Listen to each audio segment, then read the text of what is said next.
হচ্ছে আমি গিয়ে দেখছি সবাই বসে আছে, সবাই যে যার মতো কাজ করছে, কেউ গল্প করছে।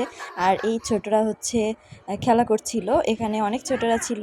আর তারপরে hello everyone, this is me Tanu, welcome back to my another new video. আজকে আবারও তোমাদের সাথে শেয়ার করবো একটা নতুন ভিডিও। এটা সেই গত কোরবানির ভিডিও। তো আমার ব্যস্ততার কারণে, আসলে মনে না থাকার কারণে ভিডিওটা শেয়ার করা হয় না। তো সেদিন ছিল ছোটো মাসিদের বাসায় ইনভাইট, তো আমি প্রথমে চলে গিয়েছি।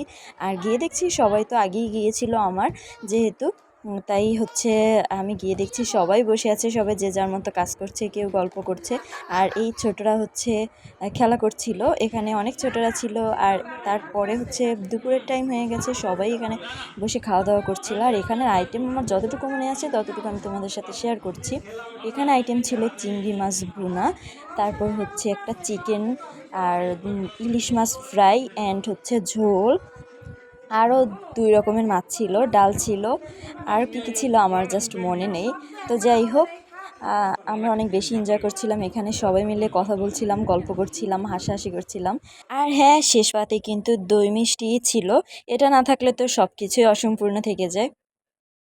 তো এই যে দেখো খাবারের আইটেমগুলো আমি ভিডিও করে রেখেছিলাম, এই যে তোমাদের দেখিয়ে দিলাম। দেন আমি একটু ওয়েট করছিলাম বাকিদের সাথে খাওয়ার জন্য, কারণ অনেকেই হচ্ছে খেতে বসে গেছে আর বাকিরা অনেকেই এখনও বাকি। তো আমি তো একটু টুক করে ভিডিও করে নিলাম। দেন এই তো দেখুন মাম্মামের কি অবস্থা, ও যে এত পরিমাণ দুষ্টু কি বলবো গাই। সবাই এখানে ওর সাথে হচ্ছে কথা বলছিল, দুষ্টামি করছিল। তো ও ওর মতো দেখুন খেলা করছিল। আর তো যাই হোক, আর ওদিকে তো এই যে বাকি হচ্ছে অনেকেই বসে পড়েছে। আর হচ্ছে আমাদের খাওয়ার ডান, আগেই খেয়ে নিয়েছি।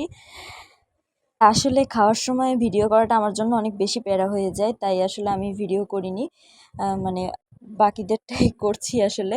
দেন এখানে আমি একটু বলছিলাম যে একটু তাকাও, ভিডিও করছি। তো যাই হোক, খাওয়া দাওয়ার পর একটু রেস্ট নেওয়ার পর এই যে দেখুন এখানে কিন্তু আমার মাটা রাগ করে শুয়েছিল। তো ওকে সবাই অনেক হাসানোর চেষ্টা করছিল, দুষ্টামি করছিল, বাট ও জাস্ট কী বলবো, দেখুন ও রাগ করে সেই জেদ করে শুয়েছিল, কিছুতেই উঠছিল না। তো তারপরে হচ্ছে কিছুক্ষণ রেস্ট নেওয়ার পর প্রায় সন্ধ্যা হয়ে গেল, আর আমি এই যে ব্যালকনিতে এসে পড়লাম। আর এই ভিউটা আমার কাছে জাস্ট অসাধারণ লাগে, তাই একটু আমি ভিডিও করে নিলাম তোমাদের সাথে শেয়ার করব বলে। দেন এখন হচ্ছে এখানে সবাই মিলে আমরা চা খাওয়ার আড্ডায় বসেছি, আর সাথে গল্প তো 100%, গল্প ছাড়া তো আমাদের আসর একদমই জমে না। দেন একটু বের হয়েছিলাম, ঘুরতে গেছিলাম, তো সেই ক্লিপসগুলো আসলে আর নেওয়া হয়নি। দেন বাসায় এসে এই যে সবাইকে দেখছিলাম রুটি করছিল, আর হচ্ছে সবাই ব্যস্ত ছিল। আর আমি আর মেশো তো হচ্ছে টেস্ট করতে বসে পড়লাম যে আসলে কেমন হয়েছে কি। তো যাই হোক, এখন অনেকটা রাত্রে হয়ে গেছে, এখন হচ্ছে সবাই খেতে বসে পড়বে একসাথে। এই যে দেখুন, আর মাটিতে বসে খাওয়ার মজাটাই কিন্তু আলাদা। তোমরা কে কে এরকম মাটিতে বসে খেতে পছন্দ করো আমাকে কিন্তু কমেন্টস করে জানিও। দেখুন এদিকে পিচ্চিগুলানের রাত হচ্ছে, তখন বাজে প্রায় 12টার মতো, তখন এরা বই নিয়ে বসেছে বই পড়ার জন্য। তবু কি বলবো গাইজ, আমার খুবই হাসি পাচ্ছিল, তাই আমিও একটু সুযোগ পেয়ে ভিডিও করে নিচ্ছিলাম। তো এই তো আমার ভিডিওটা ছিল আজকে এই পর্যন্তই। কেমন লেগেছে অবশ্যই কিন্তু কমেন্টস করে জানিও, আর ভালো লাগলে অবশ্যই do like, comment, share and subscribe my channel. So tata, thanks for watching.